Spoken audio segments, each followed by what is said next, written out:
she threw him in the ocean. That was her way of teaching him to swim. He came close to drowning, but a neighbor was nearby and ended up jumping in to save him. A few days later, the same neighbor saw her throw her son into the ocean again. When she heard people calling her cold-hearted, she coldly replied, "Make your body serve you, not the other way around." When she got out of the hospital, I asked her if the story was true. I couldn't help myself. "It's true," she said flatly. "Your body's a vessel. If you wait on it to do something, there's no hope for you. If you put your body to work, you can start to live." To be honest, at the time I didn't understand. I always thought she must have been carved from stone. She was so hard that nothing could hurt her. In our small town, she had a reputation as a tough old woman. Even in her 90s, she would totter on her bound feet by herself from her village to the town. When we tried to get her a car to go back, she would always erupt, "You've got two choices. You either walk with me, or I walk back by myself." So it became a frequent scene on the flagstone path that led to the edge of town, a young man supporting the old woman as she walked back home. But as strong as she was, I did see her cry. This happened when she was around 92 years old. She had climbed up on her roof to fix a hole. She was careless, lost her footing, and slipped off. When she came inside, she could only lie motionless on her bed. I went to visit her. She heard me coming, and before I even opened the door, she cried out, "My great-grandson, such a good boy. Your Nana can't move. Nana is stuck here." A week later, she stubbornly insisted on getting back on her feet, but she only managed a few steps before she fell again. She cried and made me promise that I would come see her as often as I could. She got up every day and leaned on a chair to make her way to the front door.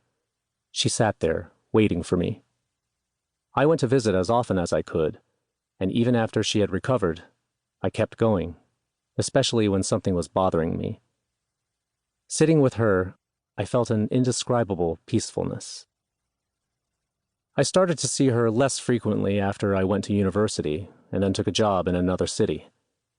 But whenever I was going through difficult times, I asked for leave and went back to sit with her for an afternoon. When I told her what was troubling me, she didn't always understand.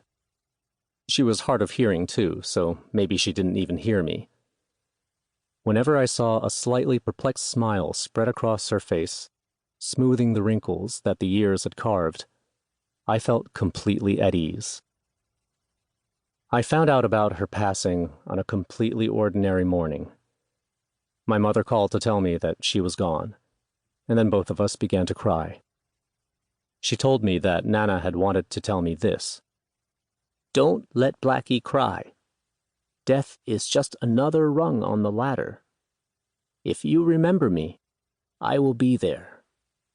It'll be even easier to come visit you now that I am free of this body."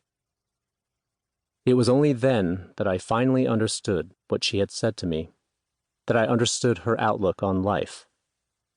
Life would be easy if we weren't dragged down by the body and all its base desires. "Nana, I remember. If you wait around all day for this vessel, there's no hope for you. If you can put your body to some use, you can start to live. Please promise you will come to see me." Chapter 2. My Mother's House. My mother wanted to build the house even though she knew very well that it might stand for a year or less before it was torn down. She was on her way back from the municipal government offices when she decided. She had seen the demolition plans on one of the walls in an exhibition room. The pencil line on the map had been hastily scrawled, but it was clear enough that it cleaved through our piece of land like a knife splitting a block of tofu. She thought she could even hear the sound of the line splitting her new house. Not an abrupt crack, but a resounding gong. The sound echoed in her ears the whole way back. She told me she had a headache.